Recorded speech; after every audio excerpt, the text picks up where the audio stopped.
ਰਾਜੂ ਵੀ ਕੱਚੀਆਂ ਗੋਲੀਆਂ ਨਹੀਂ ਖੇਡਿਆ ਜਿਸ ਬੰਦੂਕ ਚੋਂ ਤੁਸੀਂ ਗੋਲੀਆਂ ਕੱਢੀਆਂ ਸਨ। अस्सलाम वालेकुम नाजरीन, मैं तारक सानी ਤੇ ਤੁਸੀਂ ਵੇਖ ਰਹੇ ਹੋ ਮੇਰਾ YouTube channel rebel entertainment plus.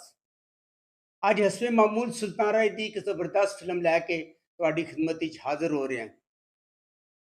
ਇਸ ਫਿਲਮ ਦਾ ਨਾਮ ਹੈ ਪਾਸਬਾਨ। 5 ਮਾਰਚ 1982 ਬਰੋਜ਼ ਜੁਮਾ ਰਿਲੀਜ਼ ਹੋਣ ਵਾਲੀ ਪਾਸਬਾਨ ਜਜ਼ਬਾ ਹੁਬਲ ਵਤਨੀ ਤੇ ਬਣਾਈ ਹੋਈ ਇੱਕ ਜ਼ਬਰਦਸਤ ਕਹਾਣੀ ਸੀ, ਲੇਕਿਨ ਮੈਨੂੰ ਇਹ ਸਮਝ ਨਹੀਂ ਆ ਰਹੀ ਕਿ ਇਹ ਫਿਲਮ ਫਲਾਪ ਕਿਉਂ ਹੋ ਗਈ। ਹਾਲਾਂਕਿ ਇਸ ਫਿਲਮ ਦੀ ਕਹਾਣੀ ਬਹੁਤ ਜ਼ਬਰਦਸਤ ਸੀ, ਐਕਟਰਾਂ ਨੇ ਅੱਛੀ ਐਕਟਿੰਗ ਦਾ ਵੀ ਮੁਜ਼ਾਹਰਾ ਕੀਤਾ ਸੀ। ਇਸ ਫਿਲਮ ਦੇ ਅਦਾਕਾਰ ਨੇ ਸੁਲਤਾਨ ਰਾਈ, अगर तुम्हारे को किधरे दूर रखे तो फौरन मंगवा के कोल रख लो।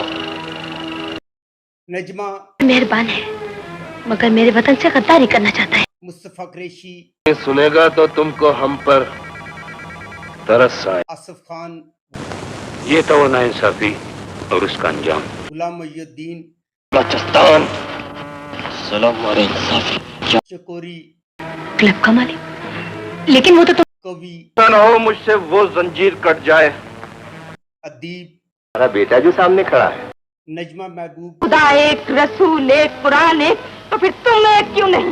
खालिद सलीम मोटा, पुलिस को पता चल गया तो वो दरवाजा तोड़ देगा। साइका, इज्जत बचाकर जान देना आता है।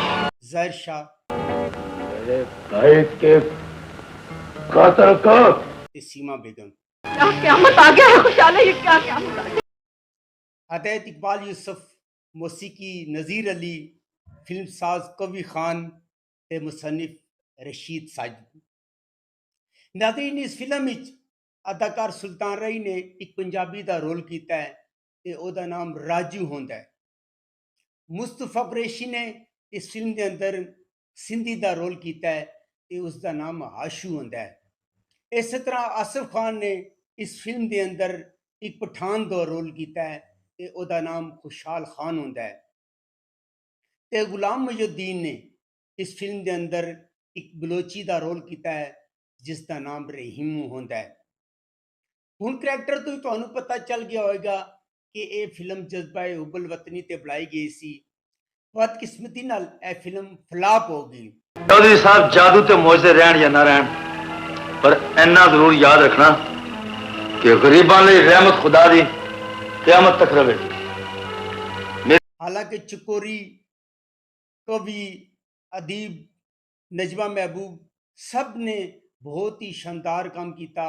बहुत ही शानदार कहानी सी और बहुत ही शानदार इस फिल्म का म्यूजिक सी। इस फिल्म का म्यूजिक सुनोगे तो बहुत मज़ा आएगा, लेकिन बदकिस्मती दे नाल, हालांकि इकबाल यूसुफ एक अच्छे डायरेक्टर हैं, कहानी भी अच्छी सी, लेकिन बदकिस्मती दे नाल यह फिल्म फ्लॉप हो गई। सिर्फ कराची दे सिनेमा गुलिस्तान विच यह फिल्म 1 महीना चली और बाकी जगह इसकी रिपोर्ट कुछ अच्छी नहीं सी।